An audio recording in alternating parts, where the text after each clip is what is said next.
Seluruh makhluk Allah subhanahu wa ta'ala, seluruh manusia, bahkan bangsa jin, semuanya berdiri habis dibangkit oleh Allah subhanahu wa ta'ala. Semuanya berdiri di hadapan Allah menunggu hisab dimulai lebih dari 50.000 tahun. Bisa enggak terbayang berdiri berapa lama? 50.000 tahun. Dan semuanya keadaan laki dan perempuan sebagaimana baru dilahirkan. Bisa enggak Bapak Ibu terbayang? Sekarang mohon maaf, ibu-ibu yang begitu berjilbab, pakaiannya yang rapi dan sopan, Masya Allah, tertib, bersih, make up, cerah mukanya, bisa menarik perhatian. Betul nggak? Bagaimana di hari kiamat? Semuanya di satu tempat, disamakan, laki sama perempuan campur, dan semuanya dalam keadaan sebagaimana baru dilahirkan, tidak berpakaian apa-apa. Ketika Rasul menceritakan kepada Siti Aisyah pun kaget. Ya Rasulullah, laki dan perempuan sama-sama. Kefikiran Siti Aisyah kemana? Malu dilihat oleh orang. Apa kata Rasulullah SAW? Wahai Aisyah, di saat itu kesibukan manusia pandang kepada Allah subhanahu wa ta'ala, menunggu hisab lebih daripada kefikiran yang lain. Bisa enggak terbayang? Saya yakin tidak bisa terbayang. Mohon maaf, apapun kesibukannya, biarpun dahsyat yang menarik perhatian, tetap ada kesempatan masih cuci mata. Betul enggak?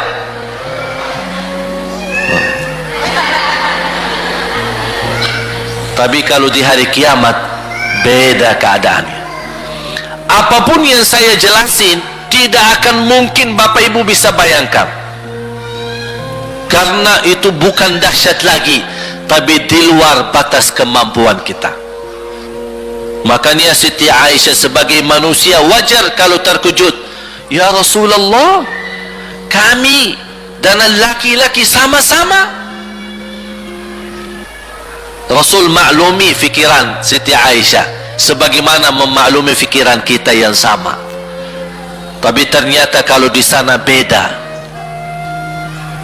Makanya di saat itu belum lagi matahari didekatkan. Disebut dalam hadis mil, 1 mil. Di dalam satu hadis 1 mil adalah, kalau untuk gelang mata itu kan berapa ukurannya? Berapa senti ya? Sangat kecil. Betul? Kalau dalam bahasa Arab itu namanya mil. Berarti ukuran nanti di hari kiamat kita berdiri 50.000 tahun dan matahari ini dekat seperti ini. Di riwayat mil bukan yang itu maksud, tapi adalah ukuran perjalanan 1 mil. Kira-kira 1 mil cukup jauh? Sama, kurang lebih berapa kilo? 1,5 kilo? Ya, kurang lebih 1,5 kilo. Sekarang jutaan kilometer kita merasa panas.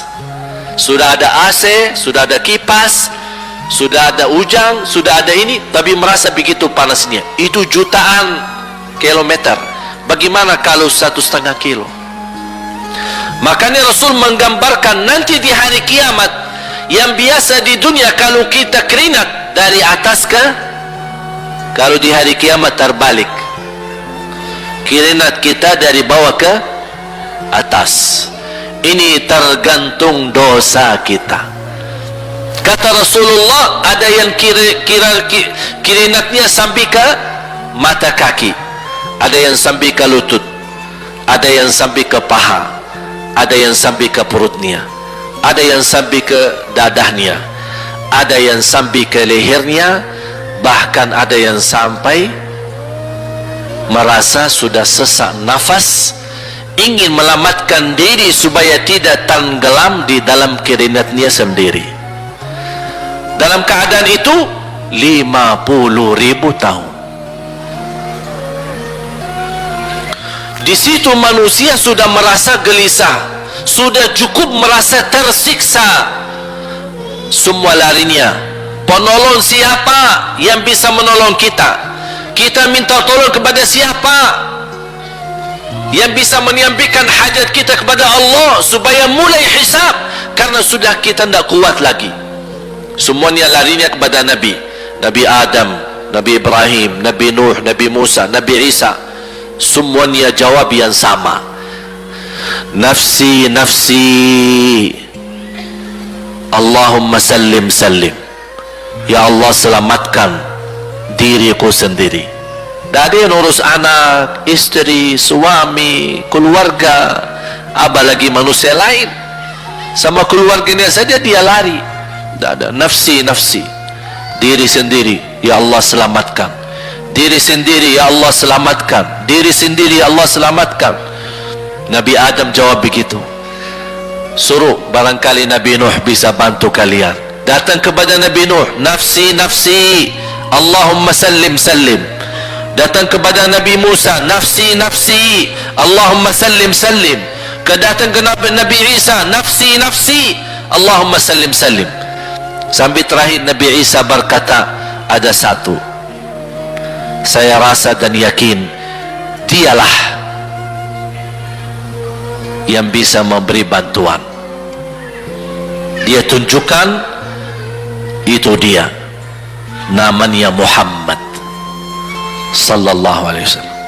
Bayangkan semua manusia ini aja sekarang yang masih hidup berapa miliar, kita tidak bisa dihitung berapa jumlah penduduk bumi. Bayangkan dengan umat terdahulu semua dikumpulkan dan semua menarah satu arah kepada Nabi Muhammad, minta tolong. Ya Rasulullah, ya Muhammad, ya Habiballah, tolong syafaatkan. Barangkali dengan bantuanmu, doamu, syafaatmu, bisa ini mulai dihisab supaya terselesai siksa yang kita hadapi. Begitu mereka datang, apa jawab Rasulullah SAW? Allahumma sallim sallim, ummati ummati. Ya Allah, selamatkan umatku umatku. Fikirannya umatnya, bukan istrinya, bukan anaknya, bukan orang tuanya, bukan siap, umatnya. Umatnya dia fikirkan. Kemudian dia sujud di hadapan Allah Subhanahu wa ta'ala.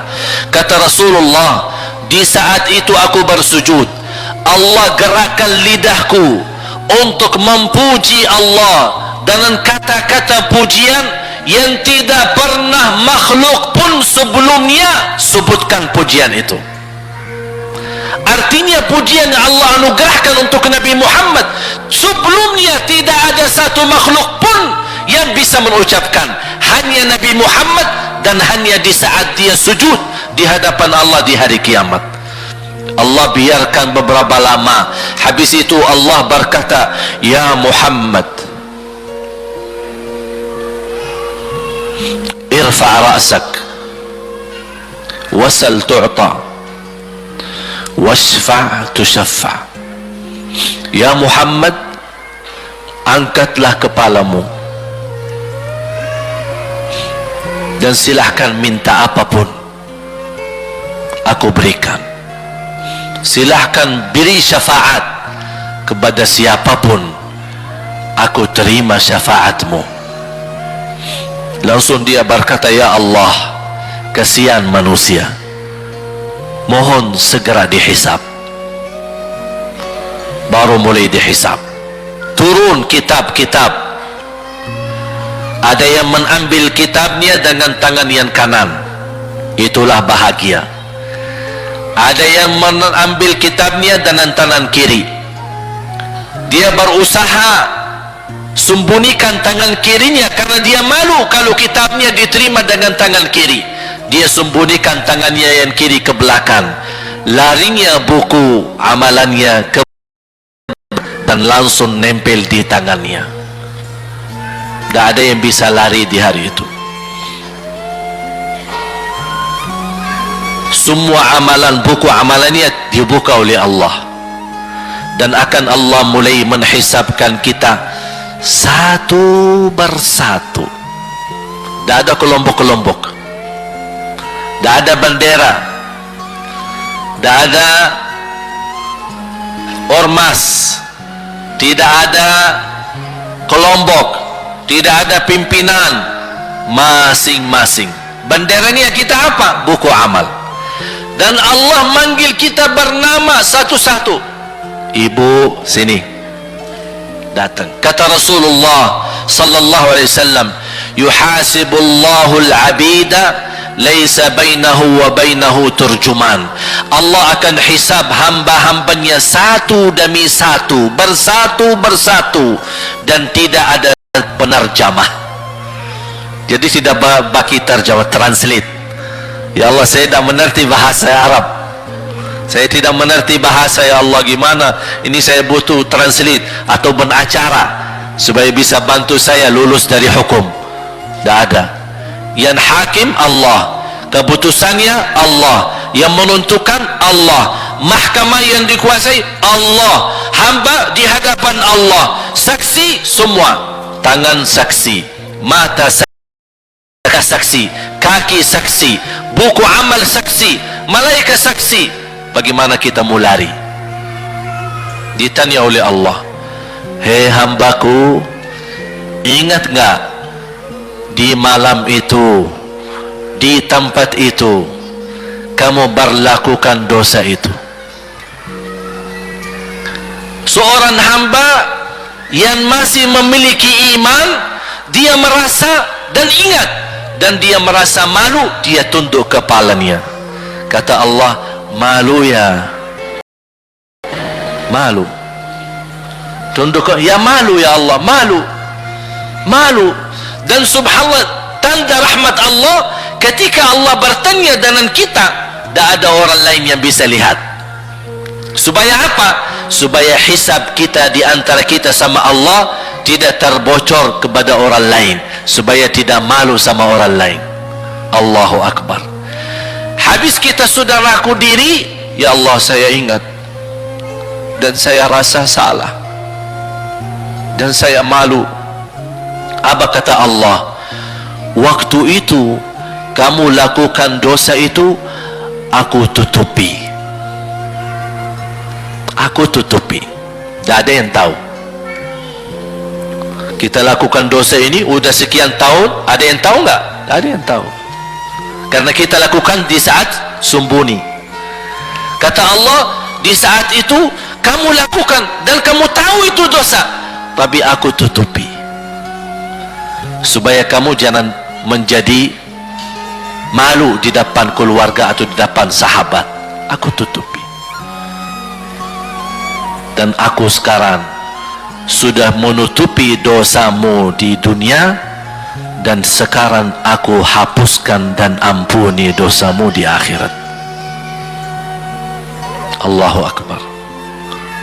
Disitulah terasa anugerah, ampunan Allah yang maha kuasa. Dan Allah di saat itu mampu menghukum kita. Dan kalau Allah menghukum kita, Allah tidak pernah menzalimi kita. Justru itu keadilan Allah, tapi Allah tidak memperlakukan keadilannya, justru yang mendahulukan ampunan dan kasih sayangnya. Habis selesai hisab, harus semua tanpa kecuali liwati neraka Jahannam di atas sirat. Sirat yang panjang, yang kejam seperti pedang, yang tipis sampai tidak bisa dilihat oleh mata. Katanya tipisnya seperti, subhanallah, imam bisa jalan di atas rambutnya.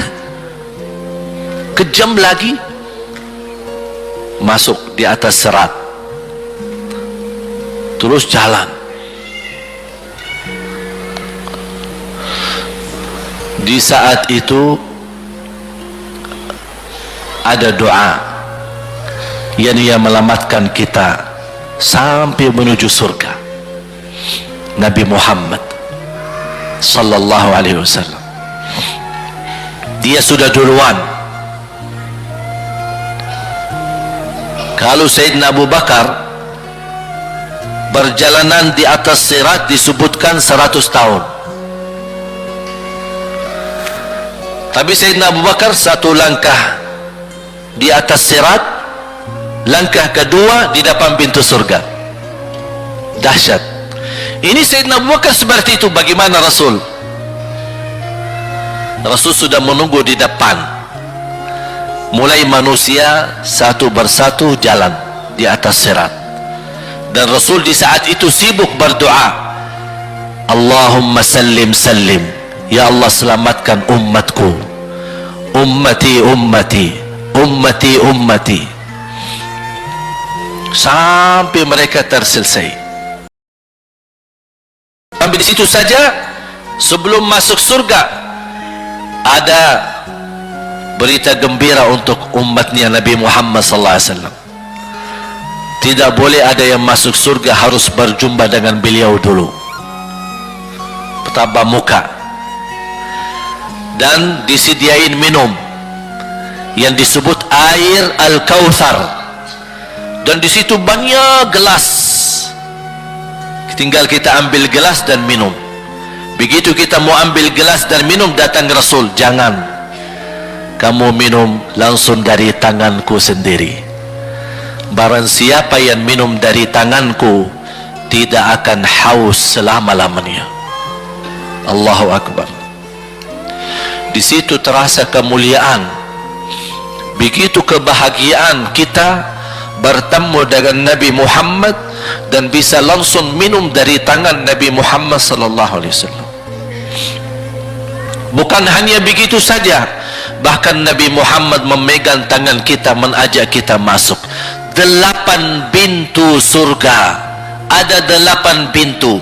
Rasul bersabda, satu pintu luasnya seperti antara langit dan bumi. Satu pintu antara langit dan bumi luasnya. Dan kata Rasulullah, di saat itu akan manusia gesa-gesaan untuk masuk surga. Itu tanda apa? Banyak yang akan masuk. Mudah-mudahan kita terhitung dari yang banyak. Begitu ahli surga masuk, kira-kira Rasul berhenti? Ahli surga sudah masuk, sudah aman? Tidak. Rasul balik lagi, keluar dan menuju dari langkah sirat yang pertama, melihat ada enggak ternyata ada di antara umatnya yang tersisa, yang dosanya terlalu banyak, gesa-gesaan di jalan, merangkak di jalan sampai jatuh di dalam neraka. Rasul mana mereka? Masuk ke neraka. Kata Allah subhanahu wa ta'ala melihat keadaan Nabi Muhammad SAW, apa yang dibutuhkan lagi? Kata Rasul, ya Allah, saya tidak akan puas masuk surga sampai hamba-hambamu yang ada di neraka, umatku, diselamatkan. Allah subhanahu wa ta'ala mengizinkan Nabi Muhammad keluarkan dari neraka. Dia keluarkan. Sudah cukup ya Nabi Muhammad? Tidak cukup ya Allah, masih ada lagi. Diambil lagi, dikeluarkan, diambil lagi, dikeluarkan. Artinya dari umat Nabi Muhammad yang masih banyak dosanya, yang masih banyak kelewatannya sama Rasulullah, yang tidak pantas memberi kemuliaan kepada Rasulullah SAW, dapat pula syafaatnya Nabi Muhammad. Yang tidak pernah memberi tanda sayang dan cinta kepada Rasul, dapat rasa sayang dan cinta Nabi Muhammad SAW. Sampai kata malaikat Jibril, demi Allah saya melihat Nabi Muhammad mengambil manusia dari neraka Jahannam diselamatkan dari siksa dan membawa mereka ke surga. Kata malaikat Jibril, sambil aku kira tidak ada lagi yang tersisa di neraka Jahannam, saking banyaknya yang dikeluarkan oleh Rasul. Itu syafaat Rasul